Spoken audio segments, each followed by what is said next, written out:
Pfizer says they expect to be administering their vaccine to young children as early as this fall. The pharmaceutical company is moving ahead with low-dose trials for children under 12 years old after wrapping early testing of the vaccine. Johnson & Johnson and Moderna are also testing their vaccines on children.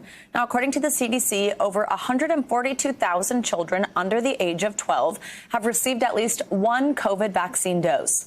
NBC News Now correspondent Maura Barrett joins us now from the Ochsner Medical Center in Jefferson, Louisiana, one of 98 facilities where Pfizer is running vaccine trials for children under the age of 12.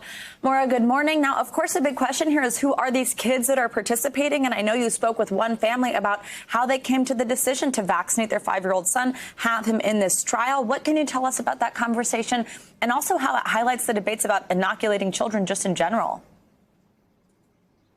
Well, Savannah, there's a lot of speculation and anxiety from parents about having their young children get the vaccines. Obviously, we've seen that young kids react differently to the virus itself, and so there's confusion about how they'll react to the vaccines. Now, I spoke with the Halperin Chaudhry family. Their 5-year-old son, Khalil, is one of the kids here participating in the trial, and they said that there was some safety concerns initially in terms of what would be reported if there was any issues with the vaccines. But once they found out that he was going to be able to be a part of this trial, they said they were all in because they know that getting the children across the country inoculated is really the way that we're going to handle this virus now that a lot of adults have been vaccinated. I want you to hear from some of their thought process as they chose to pull Khalil into the trial. I really see this on par with what we've done to care for our kids. This is part of the health care that we've provided. We followed the immunization schedule, and I really feel like the COVID vaccine is just on par with that. Yeah, and we see already how safe and effective the vaccine is for adults. I really trust that it's going to be as beneficial for kids. And again, the importance to me is that we are one community. Like the COVID affects all of us, and it's affected all of us this entire year.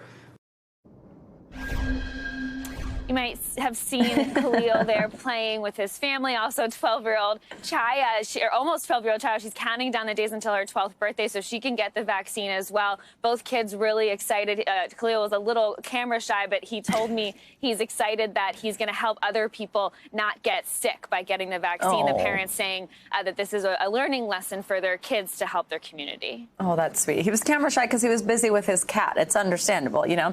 All right, Maura, how do doctors feel about where they are at in these trials so far? What do they think about what they're learning?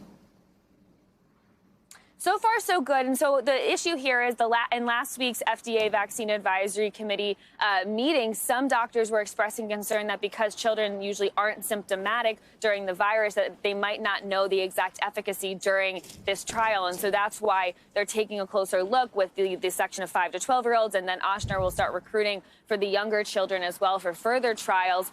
Right now in this specific trial, 75% of the kids will be getting the actual vaccine versus the placebo. And then after 6 months, once they find out whether or not they got the vaccine, they'll have the opportunity to get that. But doctors emphasizing that taking the time and really focusing in on these different age groups will help just determine how safe it'll be. And a reminder, obviously, those vaccine trials coming back for kids a little older than 12-year-old were 100% efficacy. Savannah. And Maura, now one of the big concerns here is the fact that there's been this rising number of cases of this heart inflammation condition that seems to be linked to the COVID vaccine in younger people. I know you've been talking to doctors about that. What more can you tell us?